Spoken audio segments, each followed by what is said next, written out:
ओहो! टीआरई 3 की तैयारी बिल्कुल सही। अगर टीआरई 3 की तैयारी करनी है तो Bihar public service commission teacher requirement examination 1 and 2 दोनों के ही आपके पास पीडीएफ होना चाहिए, वो भी सभी क्लास के। अगर आप 6 टू 8, 9 टू 10, 11 टू 12 तीनों क्लास के लिए एलिजिबल है तो तीनों क्लास के पेपर होने चाहिए, टीआरई 1, टीआरई 2 दोनों के।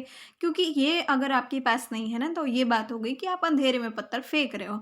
अब अंधेरे में पत्थर फेंकने का मतलब ये है कि जब आप कोई कोर्स खरीदते हैं तो भी नहीं आपको पता कि ये टीचर आपको सही पढ़ा रहा है कि नहीं पढ़ा रहा है। जब आप कोई बुक खरीदते हो तो भी नहीं आपको पता कि इसमें जो चीज़ें प्रोवाइडेड है इस बुक में ये वाली चीज़ मुझे चाहिए या फिर कोई और बुक चाहिए हमको। तो इसका डिसीजन कैसे होगा जब टीआरई 1 और टीआरई 2 के क्वेश्चन आपके पॉकेट में मौजूद होगा, तभी तो इसका डिसीजन ले पाओगे ना। तो बिल्कुल काम की चीज़ है, टीआरई 1 और टीआरई 2 के सारे क्वेश्चन पेपर आपकी पॉकेट में तो होने ही चाहिए, क्योंकि इसकी वजह से ही आपका लाइफ सिक्योर होगा टीआरई 3 के लिए।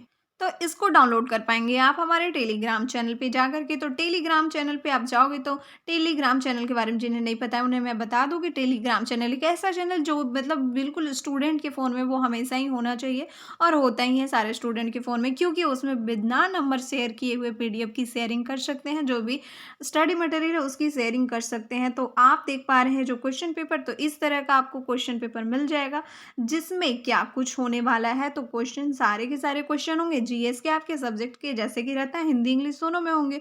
और सबसे बढ़िया चीज़ लास्ट में आपको क्या मिलने वाला है, एक ही क्वेश्चन पेपर में आपको फाइनल आंसर की का जो आंसर है ना, वो आपको इसी क्वेश्चन पेपर में मिल जाएगा। तो कहीं दूर जाने की ज़रूरत नहीं कि इसका आंसर कहाँ है, बिल्कुल खोजने की ज़रूरत नहीं, घबराने की ज़रूरत नहीं। और इसके साथ ही आप एक और प्रकार की क्वेश्चन पेपर ले सकते हो, पता है कौन से क्वेश्चन पेपर? तो वो क्वेश्चन पेपर आप ले सकते हैं कौन-सी?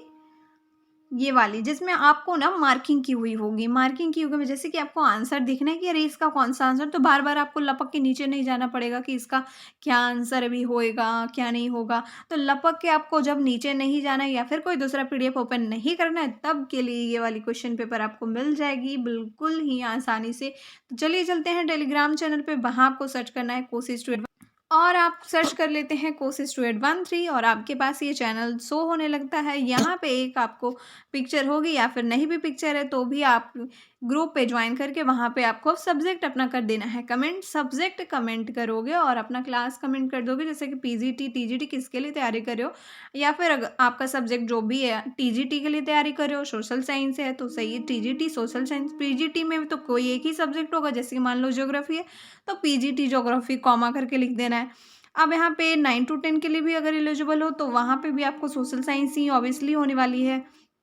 तो ये 3 चीज़ें आपकी हो जाएगी। अब जिनका 1 टू 5 है उनका 1 टू 5 और 6 टू 8 का वो बता देंगे, क्योंकि 1 टू 5 में तो जनरल ही रहता है, और 6 टू 8 में उनको बताना होगा कि सोशल साइंस साइंस है, हिंदी है या इंग्लिश है या फिर कोई और पेपर है लैंग्वेज का। अब यहाँ पे ये चीज़ें आपको बस कमेंट कर देनी है अपना सब्जेक्ट, और जैसा कि मैंने बताया टीजीटी पीजीटी करके। इसके बाद आपको स्पेशल मतलब आपको पर्सनली कमेंट किया जाएगा, ठीक है? पर्सनली मैसेज करा जाएगा और उस मैसेज में आपको सारी जानकारी दे दी जाएगी। वहाँ आपको पेड करने पड़ेंगे ओनली 21 रुपीज़ ओनली। मतलब ये नहीं कि सारे सब्जेक्ट के लिए आपको अलग-अलग देने होंगे, बिल्कुल नहीं, बस आपको 21 रुपीज़ पेड करने पड़ेंगे। और अगर आपको मार्किंग के हुए क्वेश्चन चाहिए तो इसके लिए थोड़े से ज़्यादा पैसा आपको पेड करने पड़ सकते हैं।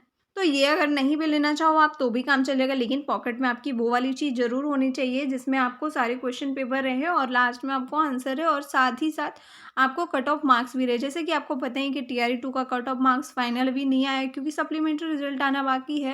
लेकिन टीआरई 1 के जब कट ऑफ आ गए तो आपको टीआरई 1 के जो भी क्वेश्चन मिलेंगे उसमें आपको कट ऑफ रहेगा, और टीआरई 2 के कट ऑफ फाइनल जब भी आएँगे तब आपको फिर से आपको प्रोवाइड करा दी जाएगी। तो आई होप कि आपको समझ में आ गई होगी कि आपको करनी क्या है, और इसको ज़्यादा से ज़्यादा लोगों के साथ शेयर करें जो भी टीआरई 3 की तैयारी कर रहे हैं। Thanks for